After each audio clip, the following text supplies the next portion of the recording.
semuanya sehat-sehat dan masih tetap semangat dalam mengikuti pembelajaran kita. Masih bersama saya, Satyoni Purba. Saya sangat senang karena hari ini kita berjumpa di channel YouTube ini. Ini merupakan channel YouTube yang bertujuan untuk membantu proses belajar mengajar kamu secara daring dimanapun kamu berada. Bagi kamu yang suka nonton channel YouTube, ini adalah channel yang tepat untuk kamu sehingga kamu bisa menggunakan channel ini untuk proses belajar mengajar kamu di mana saja, kapan saja kamu tetap bisa belajar secara online. Nah, bagi kamu yang belum subscribe channel ini, jangan lupa subscribe dulu, kemudian aktifkan tombol notifikasinya sehingga setiap kami mengupload video-video yang baru, kamu selalu dapat pemberitahuan sehingga kamu selalu bisa belajar materi yang baru dan video-video yang baru. Nah, dengan subscribe juga berarti kamu sudah ikut mendukung channel ini agar terus berkembang dan menjadi semangat bagi semua guru-guru yang terlibat di dalam channel ini. Nah, jadi skip dulu.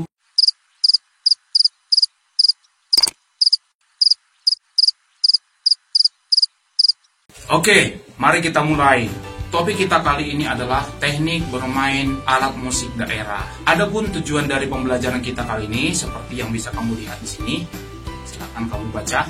Bila kita berbicara tentang musik tradisional, maka Indonesia adalah satu negara yang memiliki musik tradisional yang sangat beraneka ragam. Bayangkan saja, berdasarkan data Badan Pusat Statistik, sensus penduduk tahun 2010 menyebutkan bahwa Indonesia memiliki 1.331 kelompok suku yang semuanya tersebar di seluruh wilayah Indonesia. Dan hampir setiap suku memiliki musik tradisional sendiri. Bayangkan, Indonesia yang jumlahnya tadi lebih dari 1.300 itu pasti juga memiliki musik-musik tradisional yang sudah diwariskan turun-temurun. Itu merupakan kekayaan seni yang ada di negara kita. Di Indonesia, kita mengenal ada ensemble musik tradisional Indonesia. Kita sering menyebutnya sebagai musik karawitan. Di Jawa dan Bali kita mengenal ada musik gamelan. Di Sumatera Barat ada talempong. Di Sulawesi Utara ada kolintang. Dan di Sumatera Utara ada gondang. Bahkan itu merupakan kekayaan musik tradisional yang sudah sangat sering dipergelarkan bukan hanya di Indonesia, tapi juga di luar negeri. Masyarakat dunia sangat mengapresiasi kesenian-kesenian tradisional Indonesia ini. Kita sebagai bangsa Indonesia tentu patut untuk menjaga dan melestarikan segala seni musik tradisional yang sudah ada diturunkan oleh nenek moyang kita ini. Bagaimana cara kita untuk melestarikannya? Salah satu cara yang paling baik dan paling penting kita lakukan adalah kita turut ikut mempelajari musik-musik tradisional tersebut. Siapa lagi yang melestarikannya kalau bukan kita? Maka mari kita coba mempelajari apa saja yang menjadi musik-musik tradisional di daerah kita. Mungkin yang paling utama dulu adalah kita mempelajari musik tradisional di daerah kita masing-masing. Pepatah mengatakan, tak kenal maka tak sayang. Maka agar kita dapat menyayangi musik tradisional kita, maka tentu kita pertama sekali harus mengenalnya terlebih dahulu. Nah, pada pelajaran kali ini, kita akan mencoba mengenal lebih dalam apa-apa saja alat-alat musik tradisional di Indonesia dan bagaimana cara memainkannya. Oke, mari kita mulai bahas satu persatu. Musik tradisional Aceh. Di Aceh kita mengenal musik didong. Didong merupakan kesenian tradisional Aceh Tengah. Kesenian ini dibawakan secara vokal oleh 30-40 pria di dalam posisi duduk bersila dalam suatu lingkaran. Nyanyian didong diiringi dengan tepuk tangan secara berirama oleh para pesertanya sendiri. Para pemusik masing-masing memegang sebuah bantal tepok di tangan kiri. Bantal tepok adalah sebuah bantal kecil berisi kapuk dengan ukuran kira-kira 20 x 40 cm dengan tebal 4 cm dan biasanya dihiasi dengan reramu atau sejenis rumbai-rumbai yang berwarna cerah menyalap. Properti ini biasanya digunakan benang sulam khas Aceh. Dengan mengayunkan bantal di tangan kiri secara serempak ke atas atau ke depan setiap kali menjelang tepuk tangannya, maka terjadilah suatu permainan gerak yang mengasihkan sekaligus juga meramaikan tontonan kesenian didong ini. Permainan bantal dengan nyanyian jika dilihat sekilas hampir mirip dengan saman. Perbedaannya hanya terletak pada penggunaan propertinya. Yang kedua adalah musik tradisional Jakarta. Salah satu bentuk pertunjukan musik tradisional di daerah Jakarta atau Betawi adalah wayang coke. Wayang coke merupakan kesenian nyanyian dan tari yang dilakukan oleh pemain-pemain wanita. Pada zaman dahulu, yang menari adalah perempuan-perempuan yang menjadi budak belian. Mereka mengepang rambut dan mengenakan baju kurung. Orkes yang mengiringi bentuk nyanyian dan tari ini terdiri dari kombinasi alat musik seperti gambang kayu, rebab, suling, kempul, kadang-kadang ditambah dengan kenong, ketuk, krecek, dan gendang. Berikutnya kita akan membahas teknik memainkan alat musik. Jenis-jenis alat musik tradisi berdasarkan bentuk dilengkapi dengan teknik atau cara memainkannya. Yang pertama kita akan membahas alat musik berbentuk tabung. Alat musik berbentuk tabung adalah alat-alat musik yang memiliki rongga. Biasanya memakai bahan dasar bambu, kayu, atau logam. Instrumen-instrumen yang termasuk ke dalam bentuk tabung contohnya seperti calung, angklung, kentongan, atau kulkul, dan seruling atau saluang. Cara memainkan alat ini dapat dipukul seperti pada kentongan, digoyang seperti pada angklung, dan ditiup seperti pada suling. Yang berikutnya adalah bentuk bilah. Berbeda dengan bentuk tabung, bentuk bilah ini tidak memiliki rongga. Kekuatan bunyi yang dihasilkan masih perlu didukung oleh perangkat lain berupa wadah gema atau sering disebut sebagai ruang resonator. Permukaan bilah dapat berupa bidang rata, dapat pula bidang cembung. Bahkan terkadang berupa irisan dari bentuk tabung. Contoh alat musik tradisi merupakan jenis bilah adalah gambang, kolintang, saron, gender. Cara memainkan alat ini adalah dengan cara dipukul. Berikutnya adalah bentuk pencon. Pencon berasal dari bahasa Jawa yang artinya pencu atau bagian yang menonjol dari bidang datar atau yang dianggap datar. Pencu dimasukkan sebagai tumpuan pukulan. Pencu umumnya terbuat dari bahan logam, baik pencu yang ke atas maupun yang ke samping. Di Indonesia kita menemukan banyak alat musik jenis pencon ini. Yang menarik, alat musik jenis ini ditata dengan sistem nada dan penyusunan yang berbeda-beda di setiap daerah. Misalnya, bonang di Jawa dan Sunda, ada terompong di Bali, ada keromong di daerah Betawi, ada talempong di Sumatera Barat, ada totoboang di Ambon, ada kangkanong di Banjar. Cara memainkan alat ini adalah dengan cara dipukul. Yang berikutnya adalah kentongan atau bentuk tabung.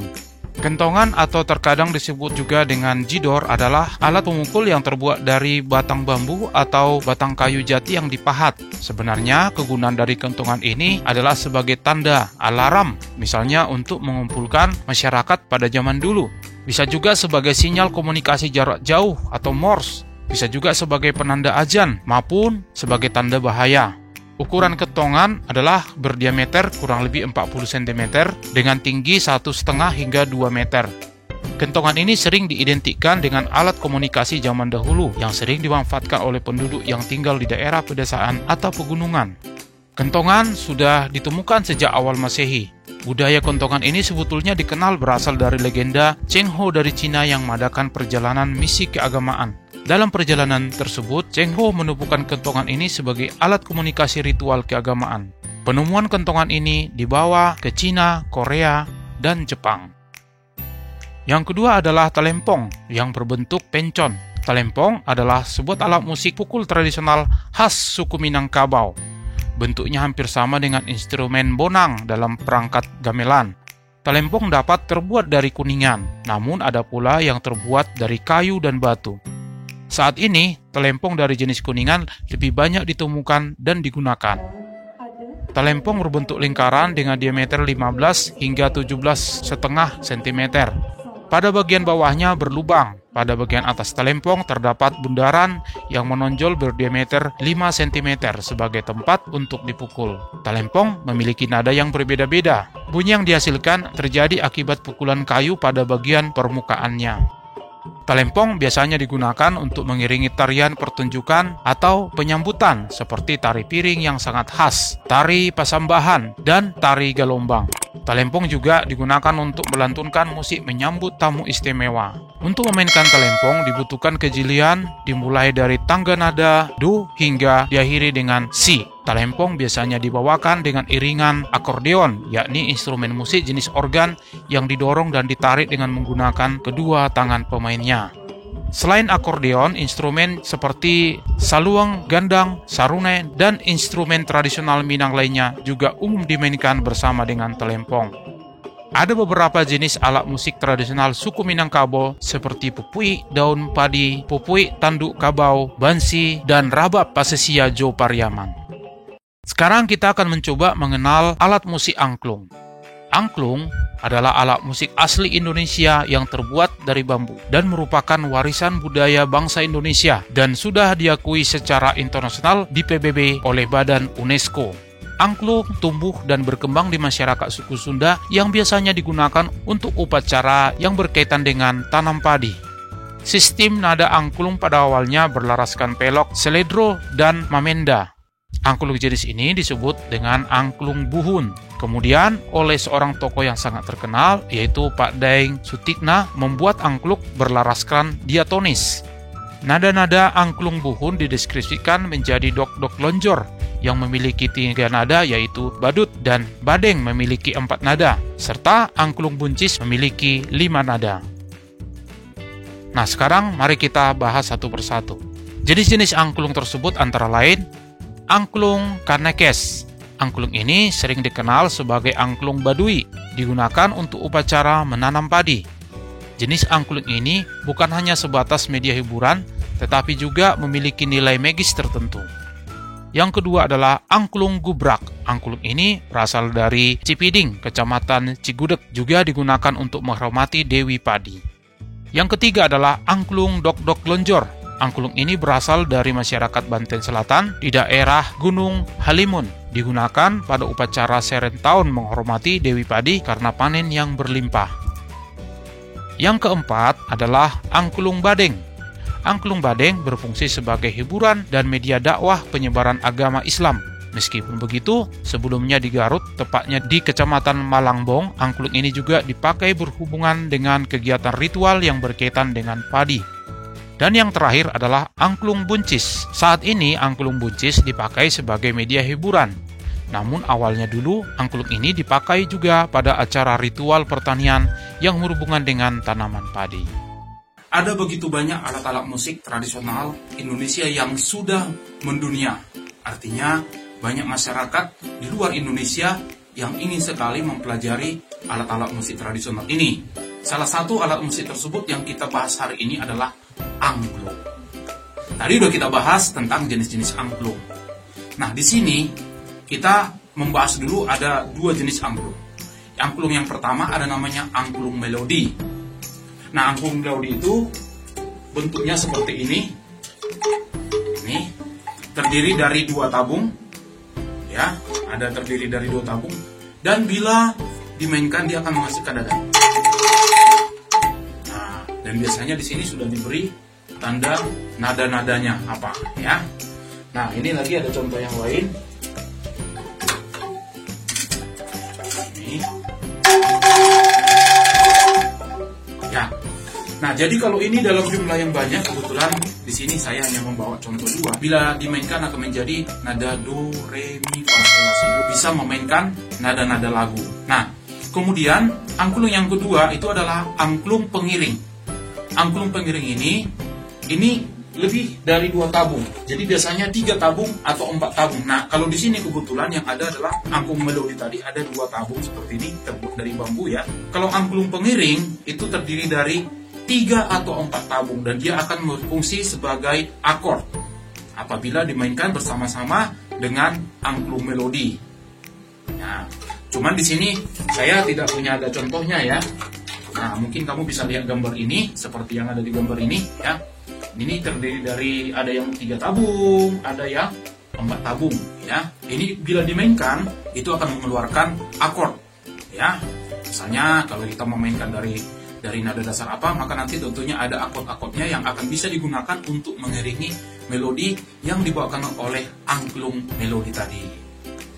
Nah, sekarang kita bahas bagaimana cara memainkan angklung ini. Caranya sangat mudah ya.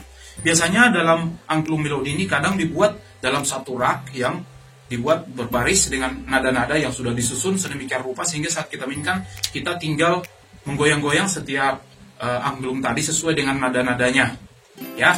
Namun bila kita mainkan itu angklung secara bersama-sama dengan banyak orang, maka nanti kita akan memainkannya dengan cara memegang angklungnya seperti ini.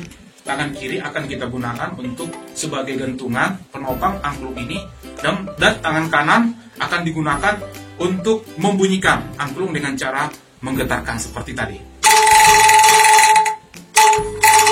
Dan bila kita ingin bermain angklung melodi ini dengan banyak orang, maka kita harus mengingat dulu nada-nada angklung yang kita miliki masing-masing. Misalnya ada satu kelompok yang memegang nada C, kemudian ada yang memegang nada D, E, F, G, dan seterusnya. Dan bila kita mainkan secara bersama-sama, maka kita akan memainkan melodi ini dengan nada dari angklung yang kita pegang. Oke, gampang kan? Nah, kira-kira seperti itulah cara memainkan angklung. Nah, bila di sekolah kalian terdapat alat angklung ini, sangat baik sekali kalau kalian bisa melatihnya dengan dibimbing oleh guru seni budaya yang ada di sekolah kalian masing-masing. Tapi intinya adalah tetap ingat, kita harus terus mau mempelajari alat-alat musik tradisional kita sendiri. Kita harus bangga dengan alat-alat musik tradisional ya. Kalau seperti ini drum, ini bukan alat musik tradisional Indonesia ya. Nah, tapi bila misalnya alat musik tradisional seperti gondang, gamelan ya, ada lagi misalnya angklung seperti tadi, ada yang kecapi dan seterusnya, seruling, ini patut kita pelajari agar tetap alat-alat musik ini lestari, dapat diwariskan ke generasi yang masih akan terus ada di Indonesia ini, sehingga alat-alat musik tradisional kita ini akan tetap lestari. Oke? Nah, demikianlah pelajaran kita kali ini tentang teknik memainkan alat musik tradisional Indonesia. Nah, bila ada materi yang kurang jelas, silahkan kamu tanyakan di kolom komentar. Ya, kami akan mencoba tetap menjawab melalui diskusi kita nanti di kolom-kolom komentar di bawah ini. Silahkan tanyakan hal-hal yang berhubungan dengan pelajaran ini.